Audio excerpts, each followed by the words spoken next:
I'm really pleased to welcome you and Dave Williams, our presenter. Dave, I think I first heard maybe 10 or more years ago on ACB Radio.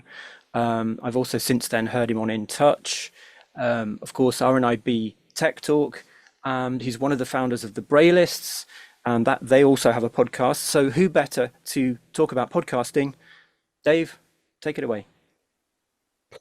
Good evening, everybody. A very warm welcome to this session in which we will explore tried and tested processes, accessible tools, and techniques that we blind people can use to plan, prepare, produce, promote, publish our own podcasts. It's wonderful to be with you. It's been certainly more than 10 years ago since I was on ACB radio, but very happy memories of those days. So in this session, we're going to be talking about how you would go about planning your podcast. What are all the things that you need to do before you go anywhere near any equipment or websites or services? And then what equipment might you use and how would you prepare your environment for recording? And then what about the choice of accessible recording tools? We'll dig a little bit into that as well. And then we'll talk a bit about post-production and how you share your podcast with your audience. And of course, there'll be lots of opportunities to ask questions, and I'll be sharing further resources as well. I'm just going to back it up a little bit and talk about myself. Sorry about that. Perfect face for radio and all that. But I figure I shouldn't assume that everybody is familiar with my background. So I've been producing and publishing audio online now for about 25 years. And for the last 2 years, I've been hosting the UK's leading access technology podcast and radio show, Tech Talk, for RNIB Connect Radio, Tech Talk. As the chair of the Braillists Foundation, I planned, designed, and launched Braillecast, which is, I think, one of the first podcasts that you can find about Braille. I wanted a podcast about Braille, couldn't find any, and realized that the only way I was going to get one was to start one. So Braillecast is the official podcast of the Braillists Foundation.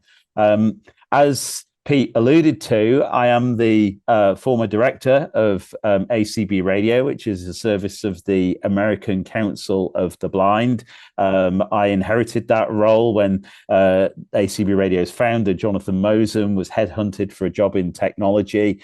And the American Council of the Blind looked amongst the volunteers at that time, and I was approached, and I directed ACB Radio between 2003 and 2006, during which time I produced over 100 episodes of Main Menu, which was their technology show.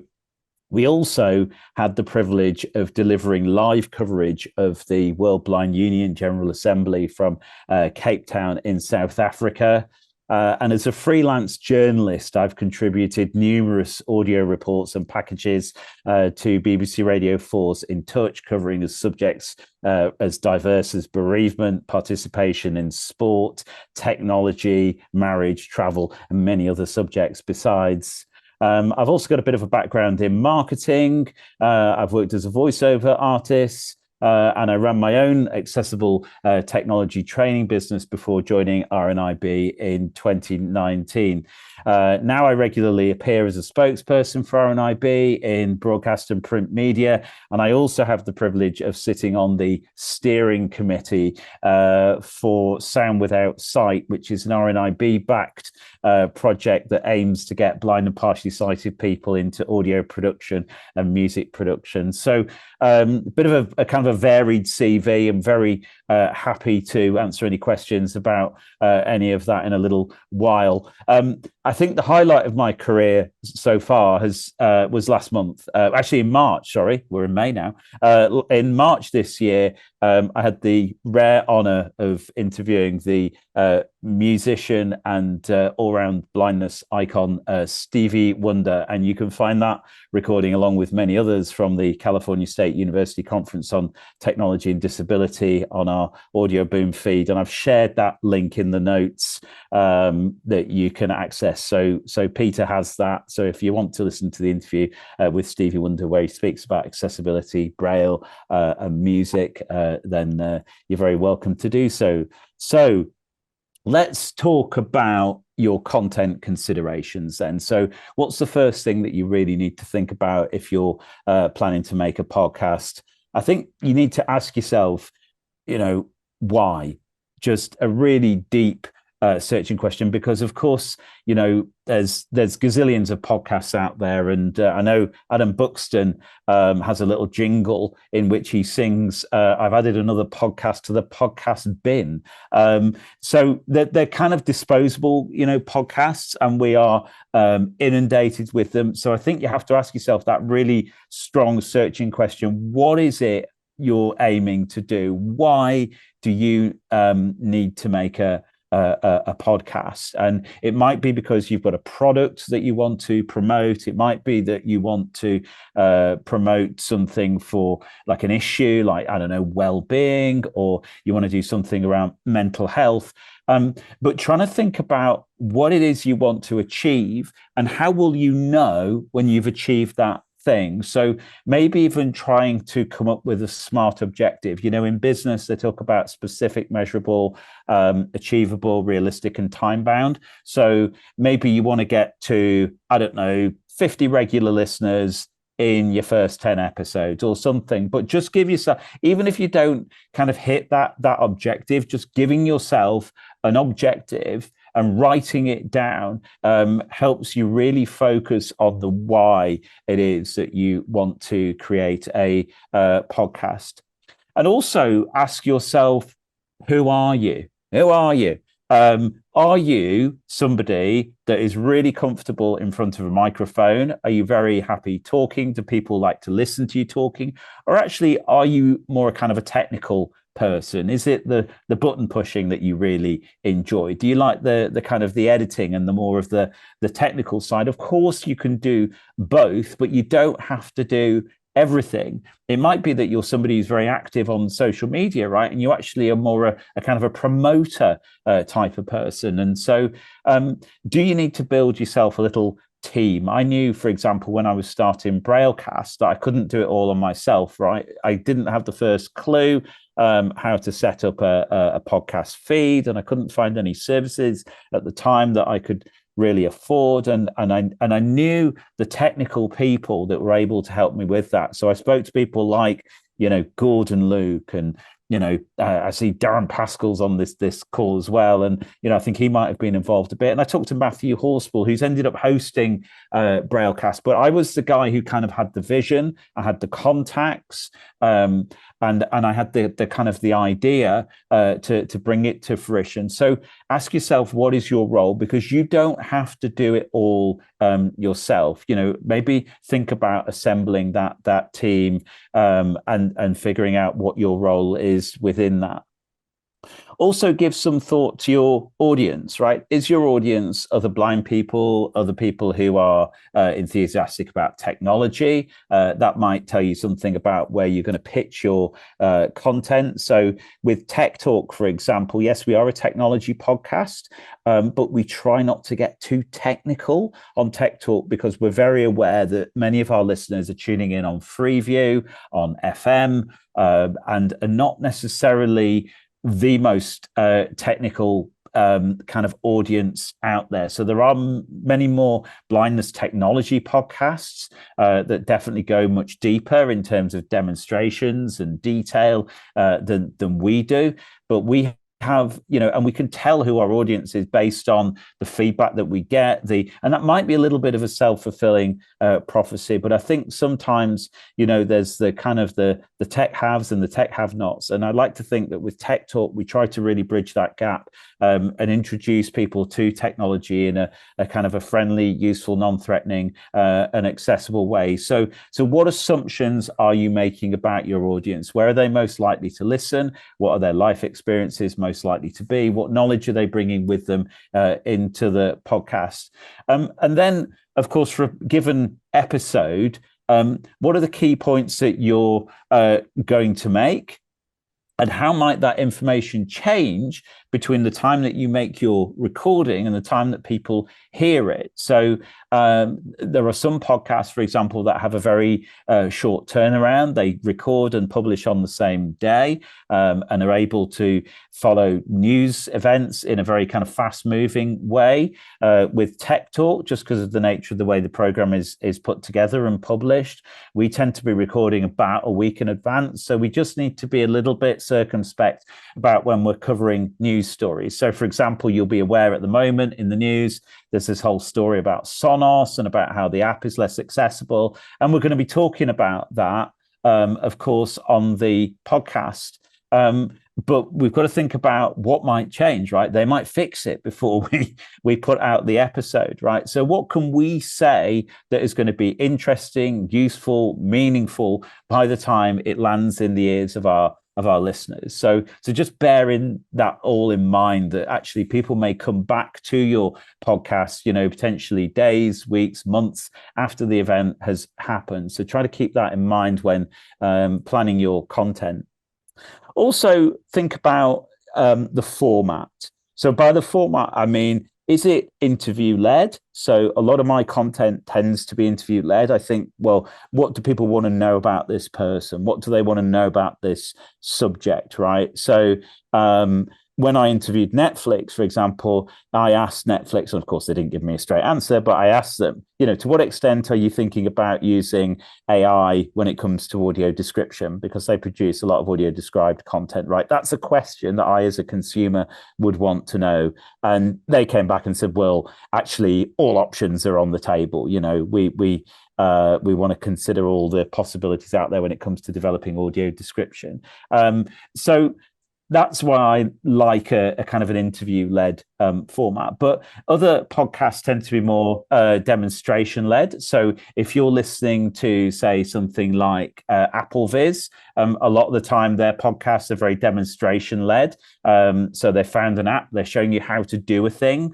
So it's more kind of like a how-to type podcast. Or it might be that you're doing like the fireside chat kind of round table format. So there's a podcast called Clockwise, where they have 4 people, each brings a subject, and then the other 3, they talk through each of the 4 subjects, and each of the other 3 people react to each of those subjects. So that's not a guest or a demo. It's more a kind of a round table sort of format. So think about your format, because people, they have their preferences. It doesn't mean that you can't do specials or you can't break out of your format from time to time, but it just gives your listener a little bit of security and assurance of knowing what they can expect. And also be very clear about, when you're presenting content in your podcast, what is a fact and what is your opinion or the opinion of your guests. And it's absolutely fine, right? There are lots of very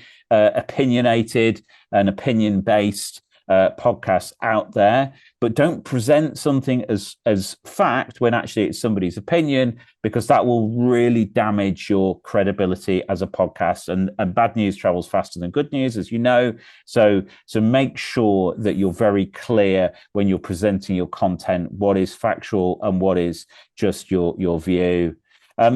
Just a note about recording screen readers. There is a real skill to recording a screen reader, particularly, those of us that want to record demonstrations, technology demonstrations, making sure that your screen reader can be heard by your listener. So a couple of tips there. Make sure that the screen reader's speech is understandable. I've heard podcasts where the speech is very fast, which is fine for an experienced blind user. And if your only listeners are experienced screen reader users, then fine. But actually, if you want to reach a broader audience, think about the default voice that you get on, say, something like Alexa.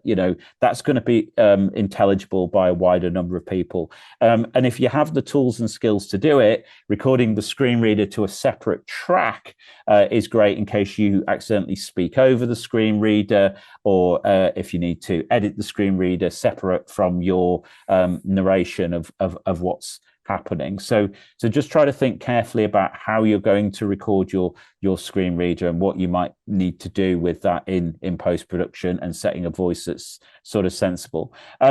And then I think it's also important to manage expectations in terms of duration. Keep your podcast, reasonably predictable length. There's no hard and fast with this stuff. These are just things that I've found that work. Because what happens is people fit your podcast into their life, right? So they might have like a 20-minute commute when they listen to your podcast. Well, if suddenly your podcast is 28 minutes one week and you normally publish 20 minutes, then they're not going to catch the end of it, or they perhaps don't come back to it, or they don't hear the best bit, which might be near the end. So try if you can to be a little bit consistent with your duration, your running time. Personally, I like my podcasts in that kind of half an hour to 50 minutes sort of range, maybe an hour max. I've just not got the time to listen, even at double speed, to listen to some of these like 3-hour podcasts. And then obviously think about where it's going to be heard. If you're, making a podcast for education, obviously you need to think about making sure that content is family friendly. If you're making, a podcast for blokes when they come home from the pub, then, it might be that you can be a bit more risque with your content or your language. And then don't forget, what is your call to action, right? It's all very well going to all the time and effort of creating your podcast. You've understood your audience. You've understood the benefit of your podcast. It's beautifully produced. But what do you actually want people to do? Right? What do you want them to do at the end? Right? You might want them to contact you. Of course, every podcaster wants to be contacted, whether it be on social media or email or whatever. But actually, do you want people to tune in next time? Do you want people to go out and do something? Do you want somebody to take an action? And if you do want somebody to take an action as a result of your podcast, make sure that you include that call to action, throughout the podcast, and especially at the end. So I don't know, if your podcast is about getting fit, then encourage your listener, give it a go and try this. Let us know how you get on. And make sure that call to action is very evident in your podcast.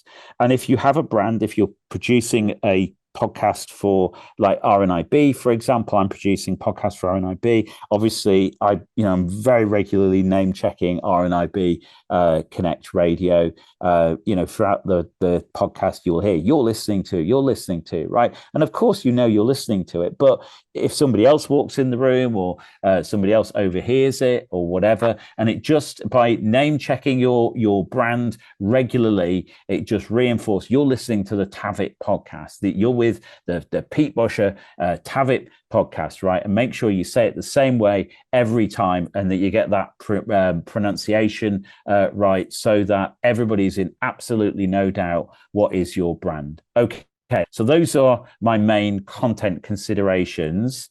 Before we get into preparing your recording environment and some of the equipment and some of the more technical aspects, does anybody have any thoughts or questions or comments or observations or things that you would like to ask or share around content considerations? Dave, Terry has a hand up. So we didn't talk about raising hands. Normally, we don't use raised hands all that much because it's not that obvious when someone does. But Terry, if you'd like to maybe put a question, as you have raised your hand.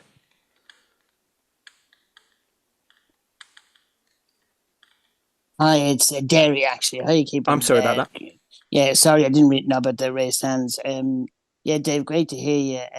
I've got a little podcast. I do one every month. The first of every month. It's called the Book Lovers Show, and it's under 5 minutes long at the moment. That's the length of my podcast.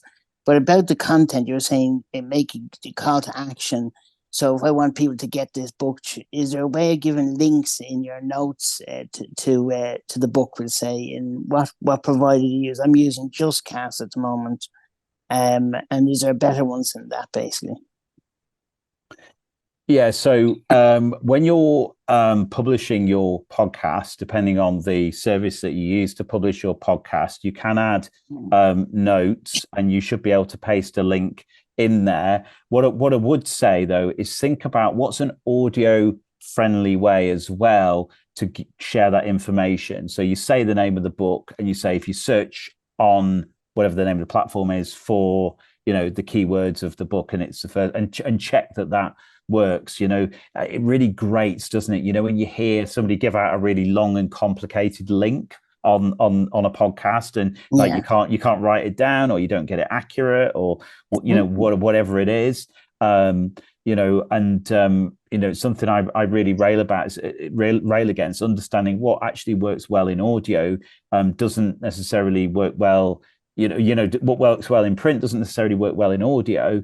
So yes, you can just paste your URL to wherever you want to link to in your podcast notes, but I would also say it in the audio of the podcast. And you also raise another really important point, Derry, is that you said I publish my podcast on the first of every month, and I think that's really critical, because if you're launching a podcast, plan your content, plan the first, 6 episodes, but plan your publication schedule. So when's it going to go out, right? It's always going to be on the certain date in the month. Is it always going to be on a Wednesday? When can people expect it? It is that consistency and that regularity that listeners really come to rely on, and they're more likely to stick with you if you're dependable. If you're just publishing intermittently, then people just kind of forget you're there, and they don't tune in, and they're perhaps not as attentive.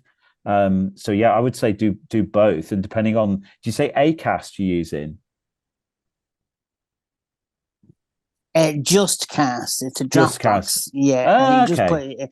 So you have an app in your Dropbox. You have the Yeah. apps, and then in there you've got one called Just Cast. In there, the name of the name of the podcast, and you just copy them in there. So just drop them in. But it's I'm thinking of Pinecast might be a better one. But well, that's the one I'm going to recommend later on, because that does a lot of like the hard work for you, and does a lot of the hand holding. It's got very clear descriptions. We know it to be very accessible as well. I mean, it might be worth checking with Just Cast to see if they have a way of publishing show notes as well. They may or may not to, because it's all to do with the RSS feed. So they used to publish to X or Twitter, as they want to call it. It was a great little synopsis of the podcast every month, but not anymore. I've been doing one there for the last 2 years or so, 3 years. Yeah. So the thing that makes a podcast isn't the fact that you put a bunch of audio online, right? And there are lots of cloud storage services.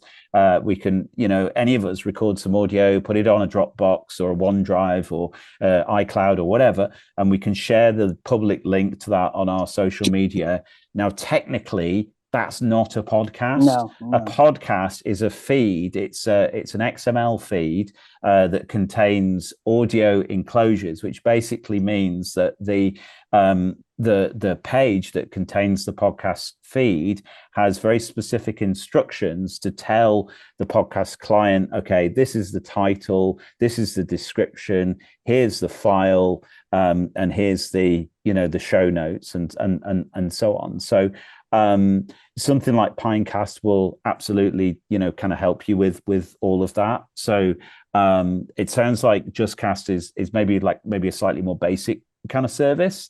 I haven't used it, so I can't really comment on it directly. And it may be that it does support show notes. And if anybody else knows, feel free to chime in. I certainly haven't got all the answers here. I'm just sharing, what I found to work. So, but I appreciate the question, and certainly, putting links in show notes is a great way to send people off to resources, but also think about how you might make that audio call to action, because some people will listen to your podcast on a smart speaker where it's not always easy to access the show notes.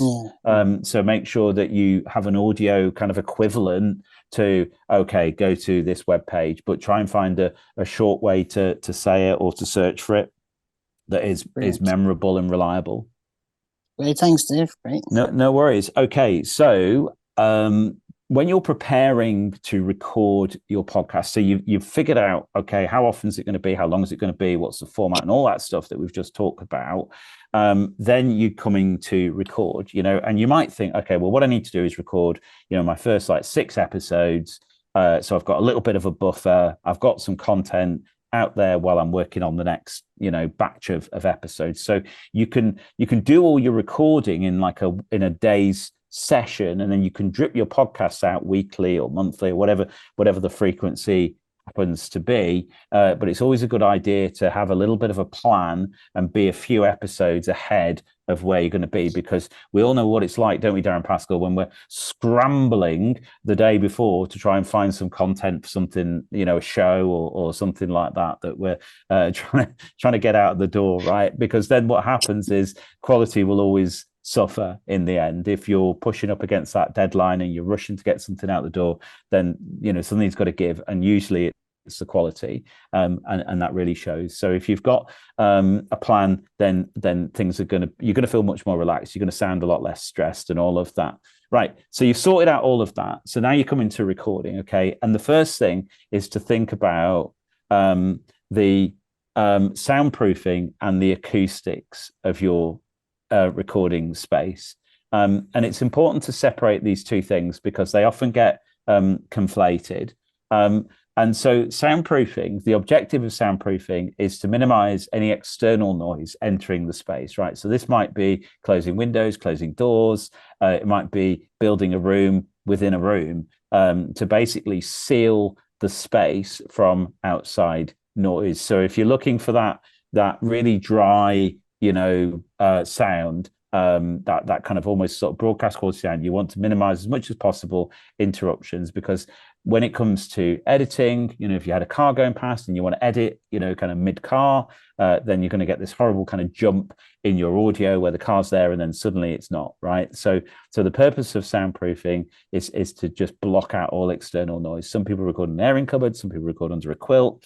And actually, you may not need soundproofing, right? If you're doing a podcast about nature, for example, if anyone's listening to Ramblings with Claire Balding, for example, then actually you might deliberately choose not to soundproof, right? If the ambient noise of the nature or maybe traffic or whatever, if that's part of your podcast, if that's part of what you're, imagine listening to a football match without the crowd noise, right? So you might decide that actually I don't want to do soundproofing. But actually, even if you do want to include those sound effects in the background, it's sometimes a really great idea to record your voice track separately from the kind of the ambient noise, because it means then that you can adjust those levels separately in your post production. So think about recording your voice separately from any ambient noise that you might intentionally want to include. But most of my podcasts tend to be in a quiet space. Now, acoustic treatment is a very separate concept to soundproofing, because what you're trying to do with acoustic treatment is reduce the amount of reverb and kind of reflection and kind of echo and that kind of live sound. If you walk, for example, if you talk and talk in your bedroom and then you walk into your bathroom, if your bathroom, or go into the shower, for example, where there's really hard surfaces around you, you'll notice that the sound of the space is very different, right? In your bedroom, typically you would expect to hear a much more muted, a much drier sound, whereas in a kitchen or a bathroom where there are more hard surfaces, you get that kind of reverb. And you can buy acoustic tiles. Just search for acoustic tiles on Amazon. I think I probably paid about 40 quid or something for a big box of acoustic tiles that I stuck up on the wall in my back bedroom at home. And I walked around the house firstly to choose which was the quietest room, because I didn't have the resources to build a room within a room and a professional studio and all of that. So I had to select what I thought was going to be the quietest room and then close the doors and windows. And so that was my soundproofing kind of effort. And then to acoustically treat that space, I've got my acoustic tiles that they just feel like foam tiles. Mine have got like sort of almost like a triangular ridge pattern on the front that basically reduces that reflection that you get when your voice kind of bounces off the wall. So think about that space. Obviously, minimize interruptions. I don't think we really need to talk too much about that.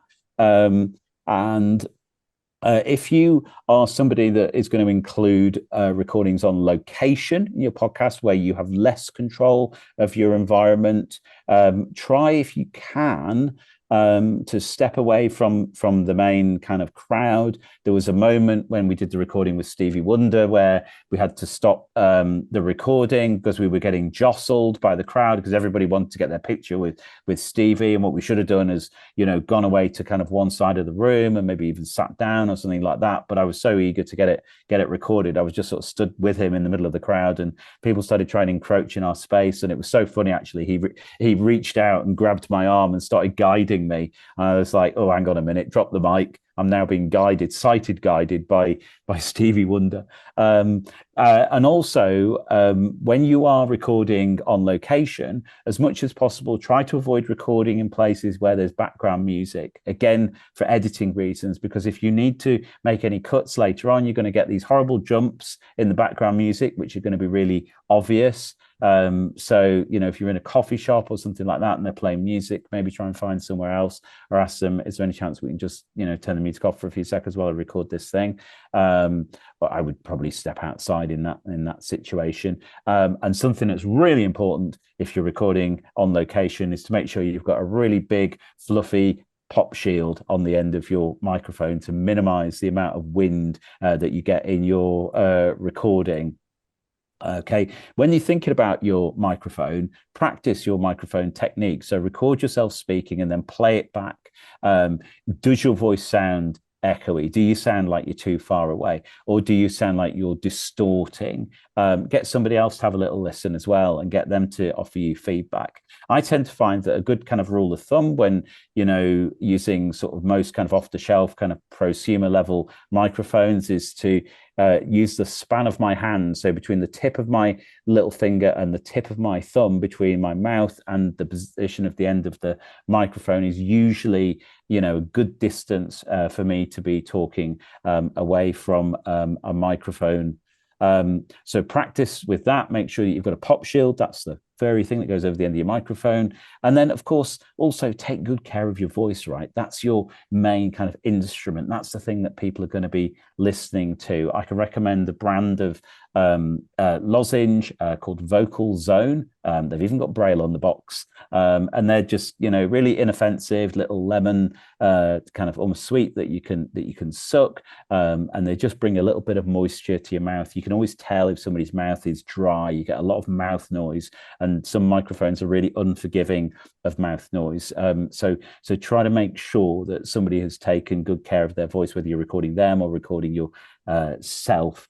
Really important to do that. Often you think, oh, a glass of cold water or, you know, 3 coffees. And both of those things are usually a bad idea. Cold water cools down your vocal cords.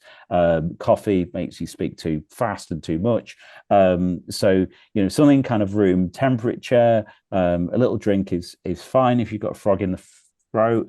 But yeah, those vocal zones are quite good. I also quite like the lemon and ginger drink that you can get in Pret as well. That's quite good for public speaking. So before we go on to talking about the tools that you might need for recording, has anyone got any thoughts about the recording environment, about the place where you record, how you record, voice care, anything like that? Anyone got any comments, questions, observations that you want to come in with at this point? If not, then we will move on and we will talk about the different ways in which you can record. So if you're recording online, so if a lot of your guests are remote, you know, to you, then you essentially have 2 options when it comes to recording. You can either use a meeting platform like Teams, Google Meet, or Zoom. Yeah, and they're obviously very popular. They're well known. It's quite likely that your guest is going to be comfortable and familiar with those platforms. So that's certainly an advantage. Your other option, though, is to use an audio production platform that is used in industry. So I'm thinking of services like CleanFeed or Riverside FM. And these are services that you can, there's usually a basic kind of free option, and then you can pay a small amount each month if you want the pro version. And usually the pro version lets you record to kind of multiple channels and for longer and stuff like that. Now, the benefit of those pro services is usually you can separate everybody out onto separate tracks. You usually get a lossless recording of each contributor. So when you record something to a WAV file, that's not gone through any kind of compression process, which is quite important if you want to preserve the quality of that recording. It also allows you to place markers when you're conducting your recording as well. So markers come in handy later on when you get to editing. If you want to jump to different questions throughout your interview, for example, then having markers in place when you do your recording is super helpful. However, when it comes to those meeting platforms, right, the disadvantage there is often the quality can be quite low fidelity. Often those platforms put everybody on a single track if you using Teams or Google Meet.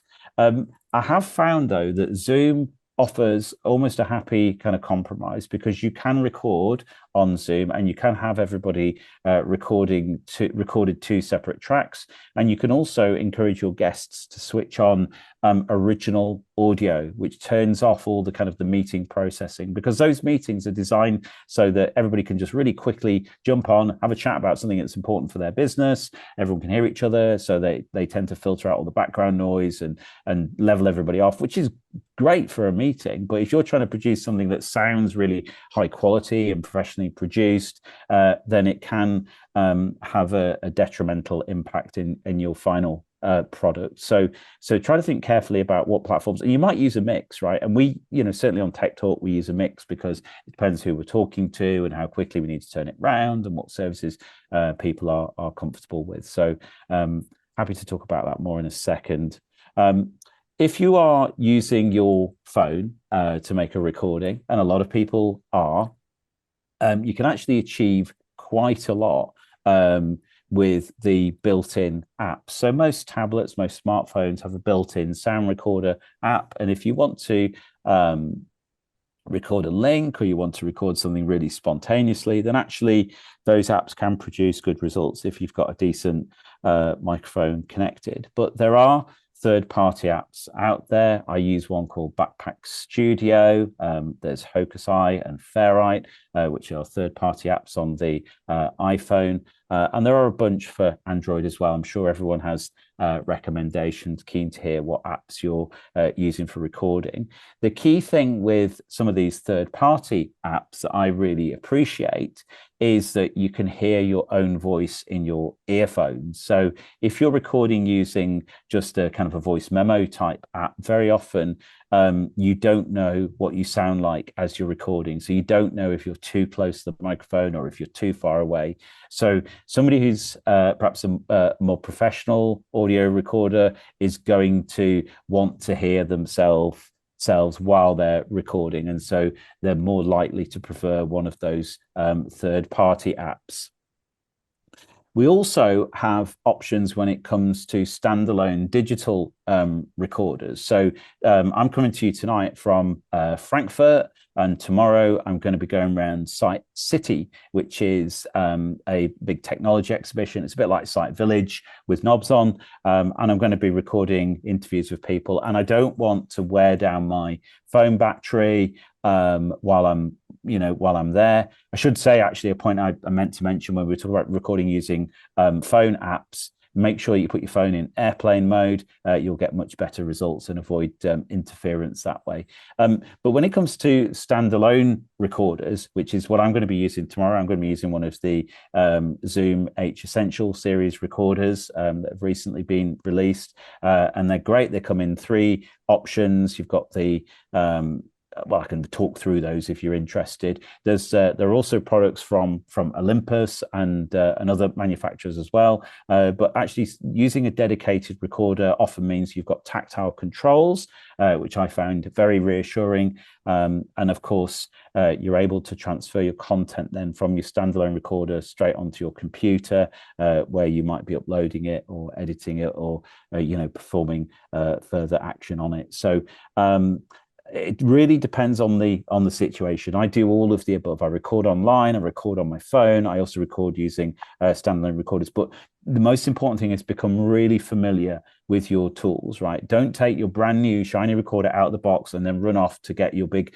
killer interview with Stevie Wonder. You want to make sure that your device is it as well as the back of your hand when you come to make that recording. So practice, practice, practice with whatever device you intend recording with. Now, if you are recording on your desktop and maybe you're recording face to face, or maybe you've got other sound sources that you want to bring in, I talked about screen readers earlier on, for example, then you may want to use something called an audio interface. Okay, so tonight I've just got some USB-C headphones and microphone plugged into my laptop, and it's all right, it'll do. But if I were recording a podcast, I would want to have an audio interface plugged in here, so then I could plug in a more professional microphone, and I could maybe even include other sound sources as well. And of course, the next level on from that is to use a small mixer where you might have sound effects, or you might have different guests on other channels coming in from other devices. And that's getting a little bit beyond the scope of this and getting more into the kind of radio production environment. When choosing a microphone, you've essentially got two choices. You're either probably going to get a dynamic microphone or a condenser microphone. And essentially the difference is that dynamic microphones tend to be a little bit cheaper. They tend to be a little bit more rugged and a little bit more versatile, particularly when you're out in the field. Condenser microphones tend to be a bit more sensitive. You can get higher quality results, but they are better suited to environments where you've got more control over the environment. So you're probably more likely to use a condenser microphone in the studio. But I know Pete's an audio engineer, so I'm sure he can weigh in on some of that.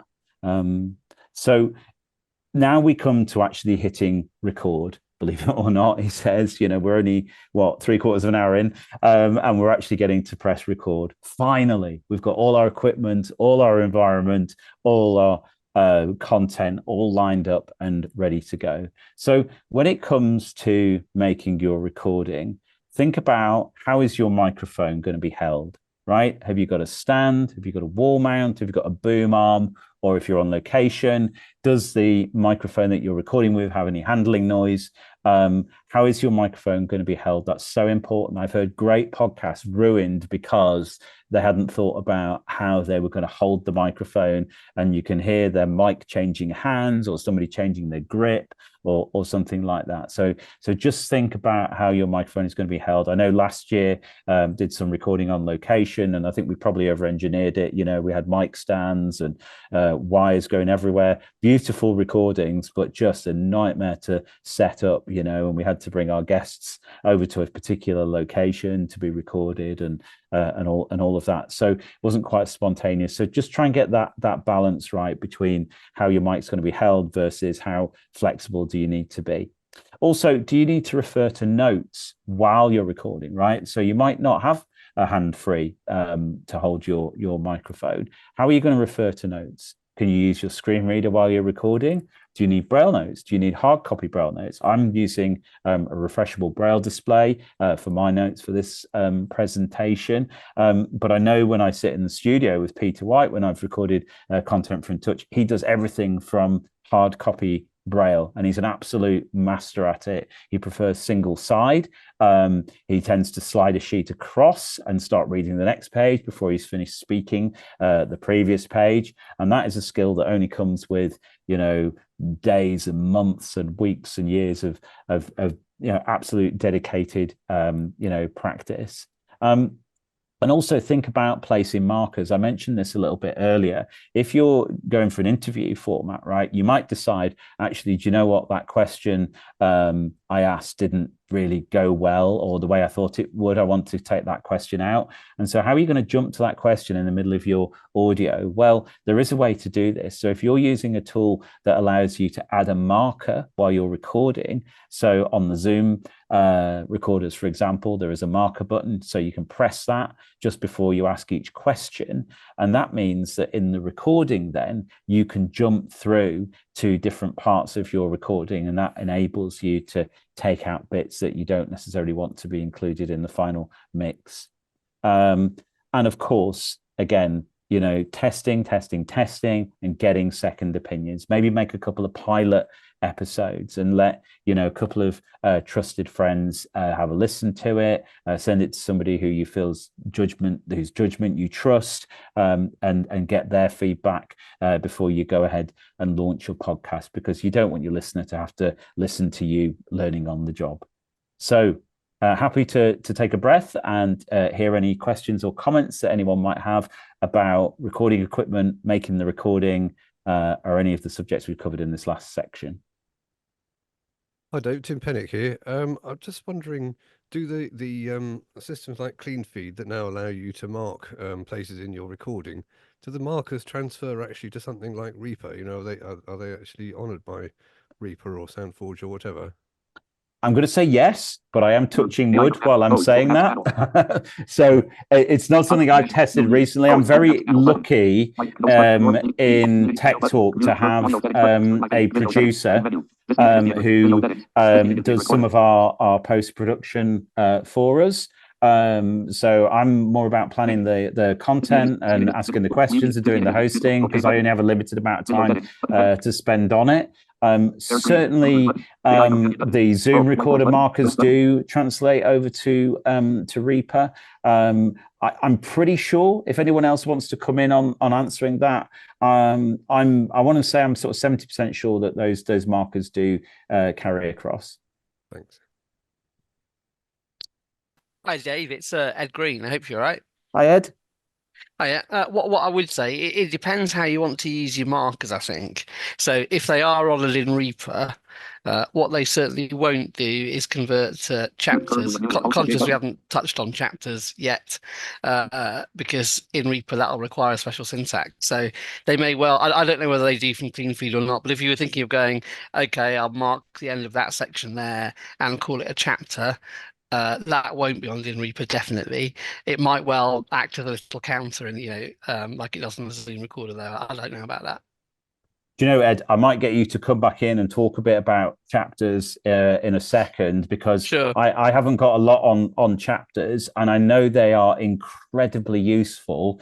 The reality is most podcasters don't use them, and most podcast listeners are unaware of them. So it'd be wonderful if you would just give us 30 seconds on chapters in a second. I think they're Marmite, by the way. I do it because people want us to, or they say they do. I don't use them, but we've been asked to do it, so I do it. Yeah. But I'll talk more about them in a bit. I always feel it's one of those things. I always feel like I should be doing them, but I never get an email saying, "Why don't you do chapters?" And you listen to a lot of mainstream podcasts, and I've yet to find I know a couple of blindness podcasts that do chapters, but quite a lot of the ones like BBC podcasts and stuff like that. Are they doing I agree chapters? with you. I doubt it. I don't think anybody bothers, because most people listen when they're running, right, or on a train. No one's like going, going to skip to chapter 4 now. You've been stalking me, I can tell. No, but people want it done, so I'll do it. It's exactly when I listen. There's I have a question, if anyone can hear me. Sorry. Hello. Can anyone hear me? Yes, we can. Yeah. All right. I just want to know. This is Justin here in the U.S. I just want to know. I'd like to do a podcast, and I would want to refer to notes like Bible notes. Look for stuff while I'm doing the podcast. How do I do that without people hearing my screen reader or me using the keyboard or something like that? I don't have a lot of editing experience. So that's what kind of setup would I need for that? I was thinking about trying to get some headphones and plug it into the PC and using a standalone device or my phone or something. But you tell me what to do. Yeah, so I would say the first thing is to absolutely get some headphones. because if you're going to be using your screen reader while you're recording, and we don't want the screen reader in the audio, you need some really good headphones, because your microphone is going to pick up that bleed from your screen reader, even if it's really quiet, right? And if you just use like the little Apple in-ear type headphones, your microphone's gonna pick that up. So I would try and get some really good quality over the ear kind of headphones to isolate your screen reader from your microphone.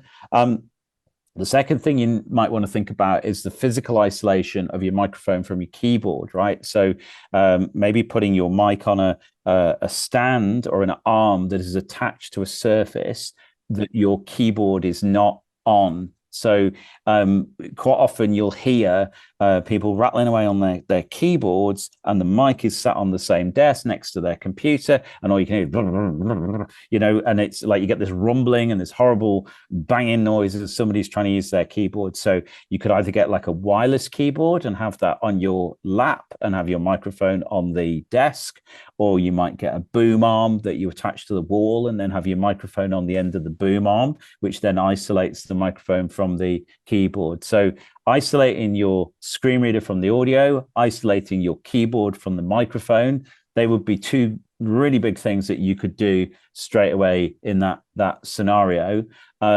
Also, I would say if you're going to be looking stuff up during a podcast and you want to be able to search, a text like the Bible, I would make sure that you're absolutely a keyboard ninja on your screen reader, so that you know how to search that content and find the thing that you want.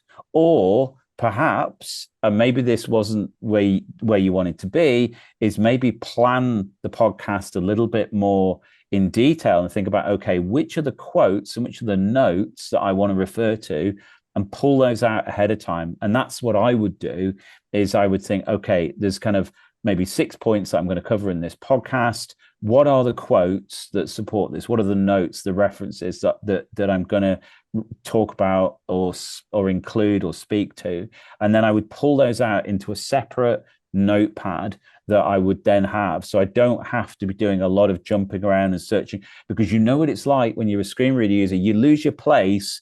And it's just a nightmare, particularly, if you're using Braille as well. And then you've got to go back to the start of the last section or try and figure out where you are, or, and that's going to really screw up your recording. So I would think about the planning part of that as well, as those kind of points around separation. Actually, my plan was to try to do the latter.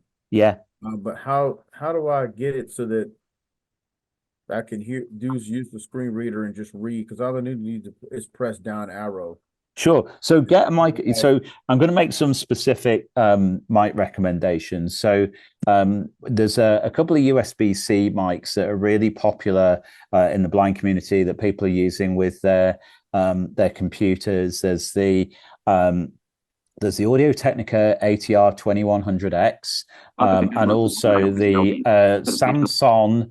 Not Samsung, Samson, Samson, Q9U. And both of those microphones are USB, and they plug into your computer, and then you can plug the headphones into the microphone.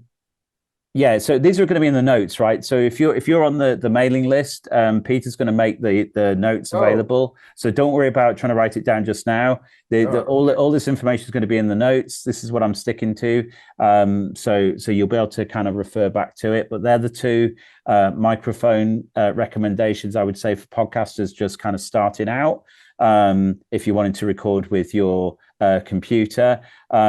And then, I would get yourself a little mic stand, maybe think about having maybe a Bluetooth keyboard or something like that. So you could have the keyboard on your lap a little bit, maybe away from the mic. And just remember, don't have the keyboard on the same surface as your microphone. That's the kind of the rule. If you want to avoid any vibration from your keyboard going into your microphone, and if you want to avoid your screen reader being heard on your microphone, then make sure you've got some decent over-the-ear headphones, so only you hear the screen reader, and that you're not getting too much bleed going back into your microphone. And then if I want to use my iPhone, because I was thinking using my iPhone to just have podcasts, or using a standalone device. Yeah, so those microphones that I mentioned, they will also work with the iPhone. Obviously, if you're referring to notes at the same time, you might want to think about, is the iPhone going to be the most reliable device for that? So I think a little bit of experimentation might be required. I mentioned doing some pilot episodes and stuff like that to really get your workflow down, right? And just try some stuff to try and figure out what's most comfortable for you. Now, just now, I've got my Braille display on my lap. I've got my laptop on a desk in front of me, and I've got a USB headset for this. Now, ordinarily, if I were at home and or in my kind of home studio, I would have a microphone and I would have better quality headphones for that. But actually, my workflow wouldn't be massively dissimilar. I would still have my notes open on my computer. But you could use a phone, and a lot of people do. And there's absolutely nothing wrong with that. But I would try it. And I'm going to recommend some email forums as well, where you can kind of kick some of this stuff around with other podcasters and creators. So definitely see this as a kind of a start of the conversation. We're not necessarily going to get to all the answers in this session, but hopefully it kind of introduces the subject and it gives you some tools and tips and places where you can kind of follow up. Hi, Dave. It's Katie here, and I had a question about editing podcasts. So once you've recorded your amazing podcast, what would you recommend using as a general good editing piece of software? Right, you're a star, because that leads us very nicely onto post-production. And so post-production is everything that happens after you've pressed stop at the end of your recording, okay? And so digital audio production is, you can go on a course and become a sound engineer, right? And it is a profession in its own right. And those of us that are kind of podcasters are kind of dipping our toe in that world. Okay. Now, I would say at the moment, the go-to package on Windows for a lot of blind content creators who are producing podcasts is probably Reaper. Now, Reaper comes with a bit of a learning curve, but there are lots of resources out there, and improvements keep on coming in terms of the accessibility. So you need a few components to make Reaper work. You need to install some extra add-ins. And maybe Ed, it sounds like you might be a Reaper user, so we're going to get you to come in a second and tell us about chapters. Maybe you can talk about what you use. So Reaper, the kind of the basic 60-day kind of version of that is free. Lots of people also using Audacity. I believe Goldwave is still knocking about. The important thing, I think, when choosing audio editing software is there are two important considerations. One, is your audio editing software, or does it need to be multi-track, right? Because if you are somebody that regularly records multiple guests, maybe you've got music, maybe you've got screen reader, and you want to be able to manipulate all of those elements in post-production, so turn things up and down or roll off the bass on something, then you're going to need it to be multi-track. So Reaper is multi-track.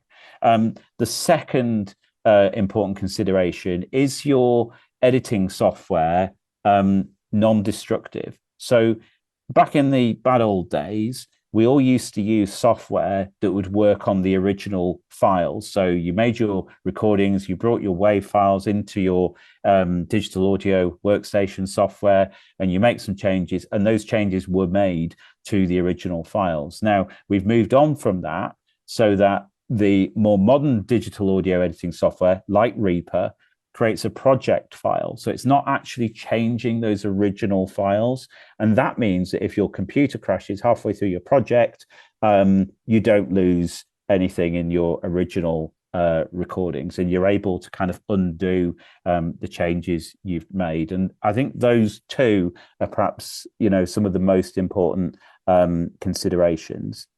So I would recommend Reaper. It's certainly not the easiest to learn, and everybody has a preference. And I would just give a few a try and see what works well for you. But Reaper is certainly very well supported in the community. But if you find Reaper a little bit overwhelming, you can certainly get a lot done with packages like Audacity. And if you're on the Mac, let us know, and maybe we can come up with some other options. So what are the sorts of things that you're going to want to do as well as editing? Of course, you're going to want to clip out the bits that you don't want anymore. You might want to shuffle stuff around. You might want to edit out the bit where you had the coughing fit. And that's, the most basic part of that process. And that is a skill. It's something I'm very slow at. I don't mind saying. There are blind audio producers who are amazingly quick at it. Emma Tracy, who works on the BBC's Access All podcast, she's amazingly quick at editing spoken word audio. So it might be something that you find you've got a natural aptitude for. I've done plenty of it over the years, and people say, oh, it sounds really good, Dave. You just, you're a natural. What they don't know is I spent the whole weekend doing it, or I stayed up all night doing it, to the point where now actually I don't mind saying that I'll get somebody else to come in and help me with that, because it might be that that's the thing they're really good at, and they might not want to do the talking. They might be quite happy to help with the editing. Something else that you might do in post-production is what we call noise reduction. So if you find that, oh no, I took all the steps possible to prepare my environment and get the best equipment and all the rest of it, but actually I've still got a humming noise or a hissing noise or something in the recording that I don't want, then there are tools that can help reduce that. But it's always better to prevent than cure those sorts of things. You might have heard the term dynamic compression. That basically means evening out the levels to make sure that the loud things aren't too loud and the quiet things aren't too quiet. And that basically avoids your listener having to turn their volume up and down. But remember, too much processing can really ruin beautiful audio. So try and use those tools sparingly. When it comes to encoding to MP3 or M4A or whatever format you're going to encode to, obviously make sure that you don't encode down to a level where you turn your beautifully clean audio into something that sounds watery. And I'm going to come to tagging, and I'm going to ask Ed to come back in. So tagging is the process of basically labeling up your file to give it a proper title and episode name or number, and maybe even a bit of a description. And I think this would be a good point, Ed, to kind of explain for everybody about chapters and what chapter markers can do and what the benefits are. Sure, thanks, Dave. On chapter markers, episode numbers, and episode titles, you've broadly got two ways of doing it, an ideal hybrid approach. So your podcast host will probably, it'll certainly let you put in the title and the episode number, and most of them will let you add chapters. Chapters essentially enable your listener to skip from one part of the podcast to another. So if you're covering 3 or 4 different topics, then you might want to set those as chapters so listeners can skip them. I also understand there are podcast clients that will effectively let you grey out chapters at the start of the episode. So if you know you don't want to listen to topics 3, 5, and 7, grey them out, and it won't make you skip chapter by chapter when you're listening. Most podcast hosts don't do that, but some do. So for chapter markers, the only audio editor I'm aware of that supports that is Reaper. And you do it by naming a marker. So you go to the point at which you want your chapter, you press Shift-M to name your marker and use a syntax, which is chap, as in David's a nice chap, in caps, equals, and then whatever your chapter's called. And you do that right the way through. And then when you render your file, when you export it to MP3, you make sure you export what they call your metadata. Reaper makes that fairly clear. Oh, someone's having pasta. That sounds amazing. You can, as I say, do that on your podcast host. That's a bit fiddlier. Accessibility will vary, so Reaper will work for that. I second what Dave says, though, that Reaper is, I think, the best and most accessible editor out there, but it is quite overwhelming and it does have a learning curve. So if you think actually what I'm doing, if it's mainly me talking about stuff and my editing is going to consist of chopping stuff out and kind of smoothing it over, and I don't care about chapters, then to be honest, I would use Audacity all day long. It's free, it's less complicated. But as Dave says, if it's a bit more complex, if you need chapters, then something like Reaper. Brilliant. Thanks, Ed. Appreciate that. Glad you were here. I think you certainly explained it better than I ever would. So with publishing then, so once you've got your podcast in a form where you think, yep, that's it, that sounds like the episode that I want to put out there. As I mentioned earlier, you can certainly just, wang your file on a Dropbox or a OneDrive or whatever, and you can post the public link to that cloud storage location on your social media, and you go, here you go, I recorded a podcast about going to Site City or whatever it is, and people on social media can come along and they can listen to it. But technically that's not a podcast. A podcast is where you have a page of updating content, so a feed, a bit like a news page, I suppose, on a website, where new episodes appear at the top of that feed. Okay, and to build that feed, you can either roll your own, which does require a bit of technical know-how. There are plugins for website publishing platforms like WordPress, or you can use a podcasting publishing platform.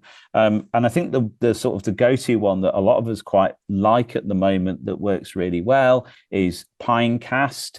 They have free and paid options available depending on how many episodes and how much content you want to share and so on. There are others. Podbean, we know, works quite well. Some people use Audio Boom. That seems to be the one that RNIB are using at the moment. They've all got pros and cons, but I would urge you, if you're looking for a podcasting platform, Pinecast is quite well liked and quite well reviewed in our community. So has anybody, before I kind of wrap up, I'm aware I've been going for well over an hour, got any thoughts about post-production and publishing?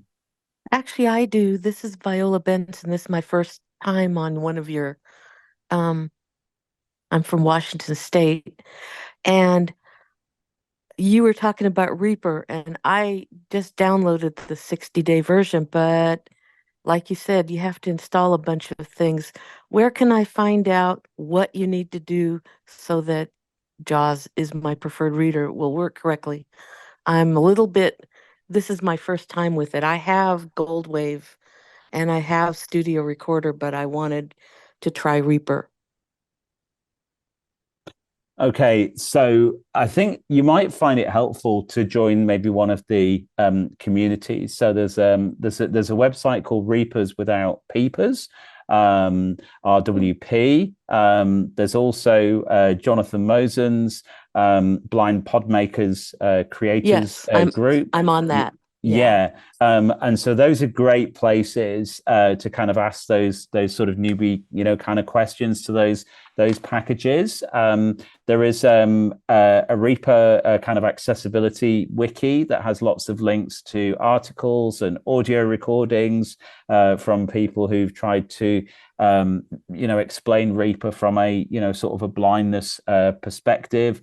I know there's a website called Audio Pizza. I think they have produced some Reaper tutorials. I think the Global Voice as well have produced some Reaper tutorials. So hopefully some of that gives you some signposts to get started. But as Ed says, it is a learning curve, and so be kind to yourself. Do little and often, and if you really do find it's just too much hassle, maybe have a look at Audacity, because actually a lot of people, even people in the BBC, are using Audacity for stuff that actually makes it to air. So it's by no means inferior. It's just perhaps a little bit easier to kind of get going. Can I also say, Right. Tim Pennick here. Hi, Tim. There are quite a lot of people on the RWP list who actually that is what they do, is to train people on Reaper. So and they, obviously it's a paid service, but that might be worth looking at if people really want to get stuck into Reaper fairly quickly. Yeah, that's right. I Yeah, have Dave? some comments about Mac, if you don't mind. Yeah, do please. I'm Adrian Thomason, the guy behind the Accessible Computer podcast.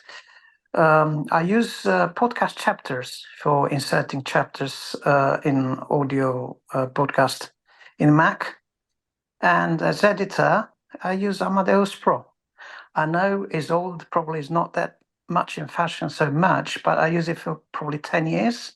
And as far as fitting the purpose, why to change it? And the benefit is also in Amadeus Pro, I can add the meta tags. And one little thing what probably many people in working with Windows don't know, in WinApp, you can add meta tags for your audio file. So including artwork. Yeah. Yeah. Yeah, and another thing I would like to mention about devices, I think a Vocaster Pro is worth mentioned because it's a good device for podcasting. It's designed for podcasting. It's accessible with screen readers, including JAWS in Windows. And probably another device will be the Evo from Audient, also with accessible interfaces for audio interfaces, accessible with screen readers. I mean, that's all what I wanted to say. No, it's brilliant, and some really, epic, recommendations there. I guess the thing is, we can't, in a session like this, list every single device, but I would urge people to check out Sound Without Sight, which is a hub for musicians and audio producers that we are attempting to build, kind of collaboratively with the community, as being a place where, if you're getting started and you're not sure where to signpost, they always welcome content submissions. We're hoping Sound Without Sight, could potentially become almost like an Apple Viz for audio producers, right? So the more of us that get involved and share our expertise and experiences on there, the better. So please do get involved in that. If you're perhaps having listened to this thinking, oh my goodness, Dave, it sounds like a lot of hard work starting your own podcast, I'm not going to bother. Why not start by contributing to somebody else's podcast? You've heard from several podcasters on this session, including myself, and we'd all be glad to work with you to maybe produce a small package or a piece or something that could be included in another podcast. And that can be a great way to kind of get experience with recording without having to worry, too much about all the post-production and publishing aspects. I mentioned some of the communities as well as Sound Without Sight. There's also the Blind Maker, Podmaker email group. You can join that by sending an email to Podmaker. Let's see, hang on. Let me get that. It's creators-subscribe. That's it. Creators-subscribe at theblindpodmaker.com. And that's going to be in the notes as well. So don't worry about trying to jot that down. And also I've included some links in there to tutorials from people like Brian Harch and Jonathan Mosen. Some of those are kind of paid for tutorials about unleashing your inner podcast. So it's worth having a look at those. And I've also included the microphone recommendations and some information about the Zoom Essential series, as well as some of those online services for publishing your podcast. So I hope that's a useful kind of whistle-stop tour, and I'm confident the conversation will continue. Very happy for you to contact me. Yep. Yeah, it's Phil here from Harwich. Just to let you know, I use Goldwave, and I've got the script files, which are really handy. Like you can do things like Alt-Shift-S for start marker, Alt-Shift-F for finish marker, and Alt-Shift-E for where you are in the file. Yeah. And I find that really useful. And I do live radio on Big O Radio International. I do a music program 3 times a week. And you were talking about echo earlier on. Because I want to sound like the original offshore radio, Radio London, I tend to put in a bit of echo. Yeah, but about that much really, just to have a sort of bit of echo in the background. But of course, I can control exactly how much I want, or turn it up too far. Well, And that's the best thing, isn't it, about all these rules? They're all meant to be broken. They're all made to be broken. And sometimes that's where the creativity or the nostalgia, can really come from by playing or bending with some of these rules. I've just shared, what I found to be kind of recommended, good practice and things that I've found to, kind of work well for me. But absolutely go out there it and works very well with yours, so I just wanted to know, okay? Yeah, sure. Well, and Gold Wave, good to know it's still going strong after all these years. Yep. Yeah. Well, I make one more point about chapters, Dave. Please do, yeah. There's a whole community of people really who don't really see themselves as podcasters, which is the talking newspaper people. And at the moment, there's something like I think probably in the end, they'll need to make their content available via podcasts. But I mean, in their case, they can have something like 50 individual items, and the point of recording separate files for Yeah, I'm on mute. I said. that you can switch from one article to another if you're not interested. And where there are that many articles, then it becomes really important. I'm not quite sure how the talking newspaper community is going to move towards podcasting, but I think it's going to be something that they do. Yeah, and we're going to have to help them with that. And some of them are podcasting. I have a feeling the Worcester Talking News is available as a podcast. But I mean, you're right. That's a really good example of where chapter markers might actually be super helpful as well, just to kind of skip to the bit that you want. But then, of course, there's the whole, usability issue with that. That a lot of people who are listening to podcasts are doing so on smart speakers. They might not know, the voice commands to jump to the next chapter and things like that. So, yeah, you're absolutely right, and it's fascinating points, and those guys are going to definitely need our support. I have a question for you, Dave. There are hundreds and thousands of podcasts out there, and you've told us brilliantly how to get podcasts up, but how can we actually get them noticed and get people to listen to them? Well, absolutely. And that all comes down to marketing, right? And so obviously sharing your podcast on social media, making sure that you tell your friends and family, trying to get your podcast in front of people that you think might share it as well. And being just unashamed to say to your listeners, look, please do, like and share this podcast. That's how you grow it. And, Europe's #1 podcast, Diary of a CEO, hosted by Stephen Bartlett, he absolutely starts with that every single episode. I'm going to ask you one little favor.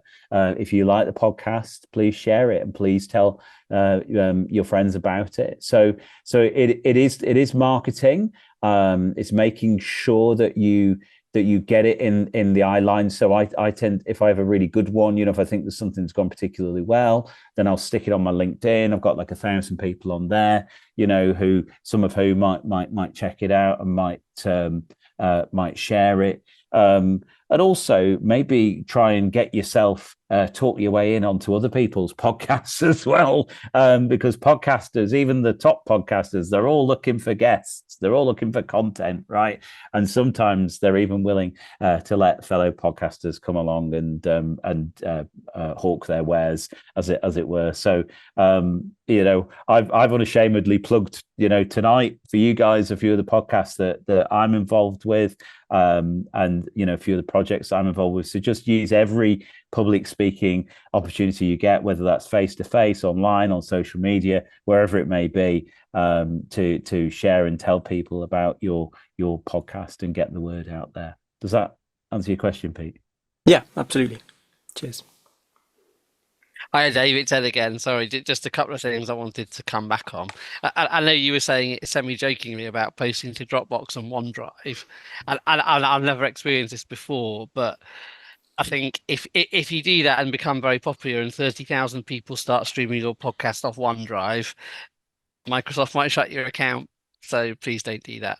I have heard of people who've circulated audio files to be streamed on what are essentially collaboration cloud service cloud storage platforms, and supposedly have had their accounts closed. Now I like I say, I haven't had it, I haven't seen it, but I've had that reported on a number of occasions. They might have been up to all sorts of naughties, but it's better to have, as Dave was saying, a dedicated podcast host, or at least, you know, put it up on a website and create your own feed where you know that you have that bandwidth availability. Other thing, I meant to say this when I was talking about Reaper before. Reaper is available on Mac too, and the accessibility features that are available on Windows are largely available on Mac. I say largely because people have created JAWS scripts and NVDA add-ons, but Reaper will work on the Mac pretty well. The other thing, and I think you mentioned it earlier, Dave, so I'm not sure if it's in your link, but or in your links, but another good podcast host is Acast, or Acast. I've no idea how you're actually supposed to pronounce it. What I like about that, and you may be detecting a theme here when you're talking about Audacity, is that Acast is free. And unlike most of the free tiers, it doesn't restrict how many episodes you can post in a month, or how many hours, or how much bandwidth you're allowed, how many plays you're allowed. What it does do is restrict your file size to 150 meg. But if you stick to Dave's rule about you know, half hour, an hourish podcast, you're not going to go over 150 meg anyway. So it might not have some of the integration stuff that the others offer, but if you're on a budget, then Acast is £0 or $0 for Viola and others in the States. Yeah, I think you can do a short podcast on Pinecast. I think they do have a free tier. You know, it might only be, I don't know, a dozen episodes or something. Go and look into to that. And you know, the other thing, Ed, while I've got you, Acast is limitless, so you can, like, we're on Acast. We're on our 180th episode this week, I think, and we're hosted on Acast for £0. Great stuff. Can I ask you a quick question, Ed, while I've got you? I was talking about recording apps earlier, and a lot of the examples I gave were iOS. Have you got any Android ones that you would recommend? Yeah, Audio Labs, I would recommend on Android. Audio Labs. Yeah, Audio Labs. Perfect. All right. Thank you very much, Ed. And, you know, those cloud storage services, they are an important tool in your kind of production process. You know, it might be the way you get content from listeners. You can also obviously invite listeners to send short audio clips via email, but certainly for longer pieces, cloud storage services are a great way to share your content. But yeah, if you're publishing a podcast, then yeah, do use a publishing service like Pinecast, Acast, Podbeam, Audio Boom, and others are available. Hey guys, it's Alex, and I've got a short question on recording on location. Do you use an external mic on your Zoom page Essential, or do you use its built-in mics? Thanks. So for me, I tend to just use its built-in mics. I've got the H1 Essential, which is the smallest one. It's the baby. It's the kind of the one that you use for vox popping. It's the one that we recorded Stevie with. And, you know, quite honestly, providing you don't move it around too much in your hand, it does have a bit of handling noise.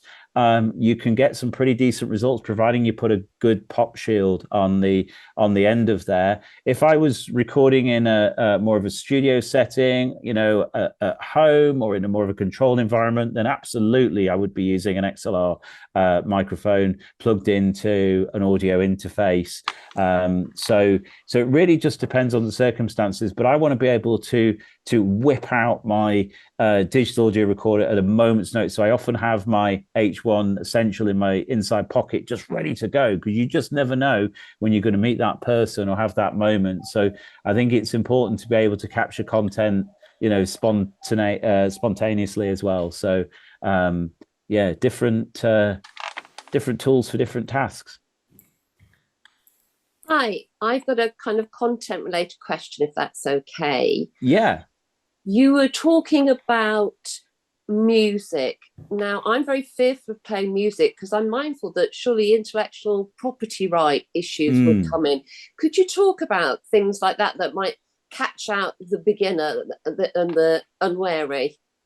Yeah. So certainly, you know, a lot of people use YouTube, for example, as another channel through which you can share your podcasts. And if you publish something on there that contains what YouTube believes to be copyrighted content, and they have software that tries to check for this, then they will take it down. So it is something that we all need to be aware of, right? You'd hate to put your heart and soul into something and publish something and then suddenly find it's been taken down.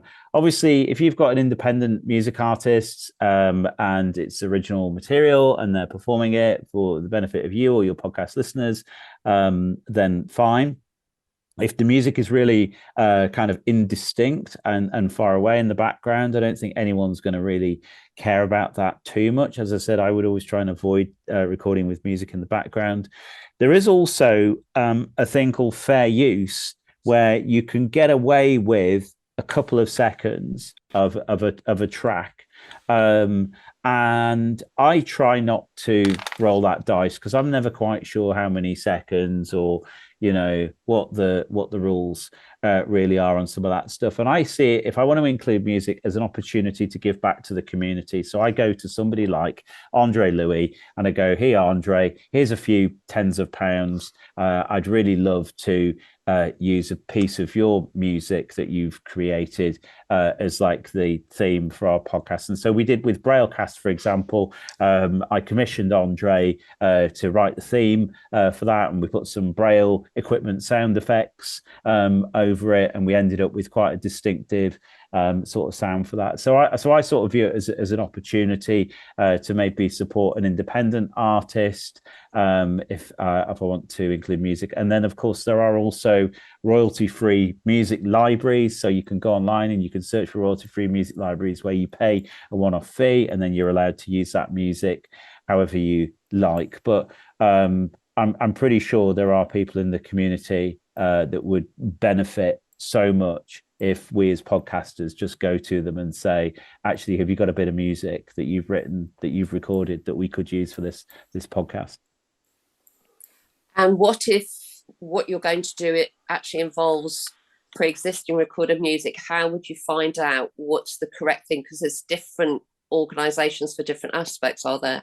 Yeah, and of course with like radio, for example, there are rules around what you can broadcast, because basically music royalties, it's a complicated subject, right? And there are people who are full-time professionals in this whole area, right? But as I understand it, there are basically two sets of rights that you need to be concerned with. There's performance, there's the rights of the artist to the song, so they're the notes and the words and stuff like that, and then there's the rights of the record company to the actual recording, so they're the people that made that particular recording. So if you just go and start playing songs on your podcast and you're, you know, potentially earning advertising revenue from that, and that's not something I've really talked about that, then you do stand the risk of being accused of fraud. I think the reality is, for most small podcasters, no one's really going to waste their time on, kind of taking you to court and all the rest of it. You're just going to get a strongly worded letter and be told to cease and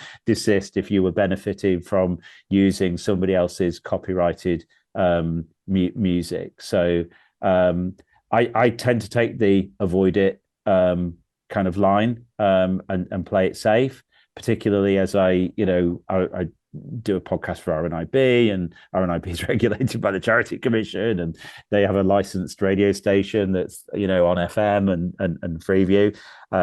So we're very cautious about not using recorded music. And you'll notice, right, on things like Desert Island Discs, they used to edit out the music, I think, on some versions of Desert Island Discs for this very, very reason. So look, I'm not a copyright lawyer. I wouldn't pretend to be. I think the safest course of action is to try and avoid it if you can. Did you have something specific in mind? Were you thinking about starting a music podcast? I'm contemplating doing a well-being / exercise podcast. Yeah. And so I would like to have some music. Some kind of music, yeah. Yeah. So the thing is to find out who owns it, that music, where that music comes from, because some of that type of music is royalty free. The sort of music they sometimes play in like spas and stuff like that. Some of that music may be available royalty free, and you might be allowed to use it. So it might need a bit of research and a bit of digging around to find out, what is available that would suit your purposes, that isn't gonna bankrupt you before you've even started. Yes, because you haven't talked about the cost of any of this, so I thought that was quite interesting. The business budget. No, I haven't, because really, this was about the process of getting it out there. And, some of us podcast for a hobby, some of us are podcasting because we're kind of paid to do it as part of our job. The amount of people who actually manage to make a business out of podcasts are very, very small. It's like the number of YouTubers that are actually managing to make money out of their, you really need to be getting in the, hundreds of thousands, millions of listens or views for it to really become like a viable full-time, usually people are podcasting, and this is back to the why at the beginning. Usually people are podcasting to complement something else that they are doing, whether it's to promote a product or a service or connect with a community. What's the reason for it? And if the reason for it is I want to start a podcast because I want to make loads of money, then quite honestly, for me, that's a little bit naive. I would be going out and having a little word with myself, because I wasn't meaning it like that, but there are what she just described it as upfront costs. And so budgeting, whether you're doing it for, if you need money up front, you need to do that as part of your pre-planning. I don't want to hog this, but you're referring to some notes. How do we get those notes if we're not on a mailing list? Is your colleague going to so shall I come in there? It's well past 9 o'clock in the UK and past 10 o'clock in Frankfurt, where Dave is. So I think we should let him go. I'd like to. I'll answer your question about the notes, but I'd like to say a huge heartfelt thank you to Dave. That was a masterful presentation. You covered so much, really, really informative and very understandable too. So many thanks, Dave. The recording will be up on the website, and that's tavip.org.uk, along with all the notes. So it's a handout that will be on the TAVIP website. So that's how you can get that. It'll take a few days to get it up, but it's going to be there. And can I add as well, just on costs, because I'm aware that many in our community don't have masses of money to throw at podcasting. I have been careful to make sure that in that handout, I've recommended a mix of free and paid products. So with free software and the microphone that's built into your phone, you can produce a very listenable and very exciting and desirable podcast. You can do quite a lot with not a lot. So this doesn't have to be an expensive process. Yes, you can spend more money on microphones and more premium services and software packages and mixers and all the rest of it. But actually, you don't need a huge amount to get a podcast out the door. What you need is a great idea and a little bit of time, dedication, and application to really bring your idea to fruition. Brilliant. Thanks so much. I think on that note, we'll close. Unless you've got anything, I didn't want to shut you down, Dave, but if you've got anything else to add, or you happy to leave it there? No, that's great. Thank you very much. And fascinating questions and really lovely discussion with everybody, and happy to carry on the conversation. And if you want to get in touch, you can reach me through Sound Without Sight or Peter. I'm sure we can speak again. Great. Thanks again.